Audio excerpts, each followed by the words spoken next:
how the fuck do I track my meals? Like, how do I track the garlic powder, onion powder? Do I track the salt? How do I track the rice? Do I track it cooked, uncooked? What about the meats? Do I track it when I cook it or before I cook it? It's just, this is all too much. Keep it simple, stupid. Because I've been on a lot of calls this past week with our clients. They are so overwhelmed with tracking their meals. And I know tracking your meals is a very now controversial thing on social media. With who? Yes, because a lot of people are promoting intuitive eating, but the thing is, these people... Look, I'm gonna dead that immediately. You cannot intuitively eat if you don't know the values of the food.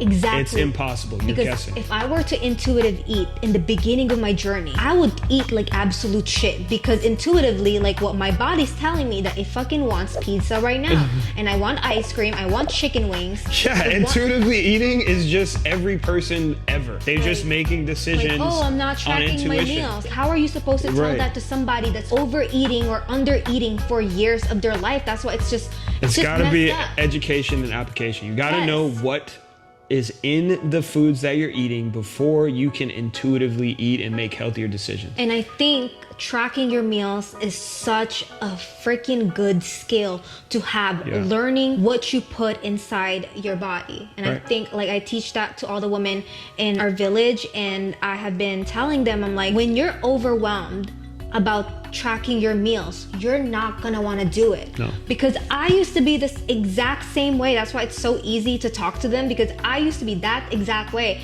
Because I'm like, I didn't know how to properly do it. I was just like trying to track, and I never asked anybody for help because I like to struggle in silence. It is very confusing and overwhelming, but it doesn't have to be that way. I think there's a couple easy rules to follow when it comes to tracking your meals. Number one, weigh your meats after you cook them. That way you know, like, you can, if you always weighed your meats raw, then you can continue weighing them raw. But weighing them cooked allows you to meal prep a big batch of whatever the protein is, and then you can weigh that out as you go. You don't have to cook it every single time. You just have that big batch of it and you weigh it as you go. When it comes to things like peanut butter, rice, all of these things, it's super easy. Measuring cups, measuring spoons. Measuring cups, measuring spoons, that one can be controversial, because our tablespoon's not the same as a beginner's tablespoon. Oh my God. Peanut butter. My beginner's tablespoon. Yeah. Guys, listen. I used to scoop a tablespoon of peanut butter it fits on the spoon. With a regular spoon. Yeah. And then I would notice that tablespoon, my tablespoon, was like 3 tablespoons. Yeah.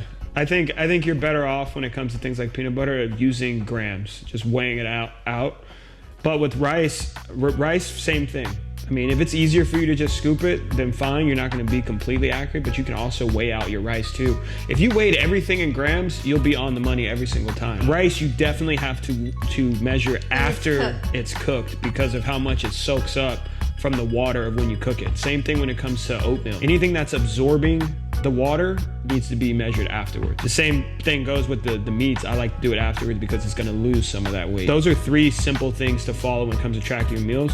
But an easier thing, a lot of women that we talk to think that tracking your meals means that you have to make the diary of it as you go every single day. You don't have to do it that way. When you first start out, it's important to track what you eat when you have no direction, so that you can become familiar, gain the knowledge. But after that point, when you start knowing what's in the food, it's much, much easier to pre-track, which means that me and you are sitting here, we're on MyFitnessPal right now, you're thinking about what you want to eat. You have your calorie amount, you have your macro amount. Now you just fill in the gaps with the foods that you want to eat to equal that amount. That way you have a little self-built meal plan template. If I eat 4 ounces of chicken for lunch, and I eat some ground beef for dinner, eggs and turkey bacon for breakfast, and I have a protein shake, I know I'm going to hit my protein if I do it that way. But now you know that you're hitting your exact amount. So when the next day comes, you're already prepared for that. You've already made that decision. You know you can hit that amount because you've tracked everything. You've pre-tracked everything. Yeah, and I think what people get overwhelmed is like them tracking the garlic or the onions. Yeah, you don't need to track peppers. Seasonings. Like,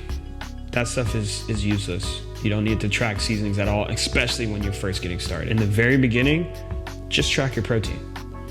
and you'll see where your calories land after that. If you can hit your protein amount, chances are you're gonna start to eat where you need to be. Yeah, and the thing is, like, what I tell our women is like, listen, if you just hit your protein goals, you're gonna see your body change. Yeah. Because 99.9% of the women that we talk to undereat protein. They're eating like 50 to about max 80 grams of protein a day. But when you're not having enough protein, it becomes much easier for you to overeat on fats and carbs. Yeah. Because fats and carbs aren't going to fill you up the same way. No. So things like chips and cookies and all these things you're having at night, there's no protein involved. You can just mindlessly sit there and eat those things. I can eat a whole bag of chips. But if you just had a steak dinner and at the end of that meal, you're not going to be craving the chips and all those things. You just don't have room for it.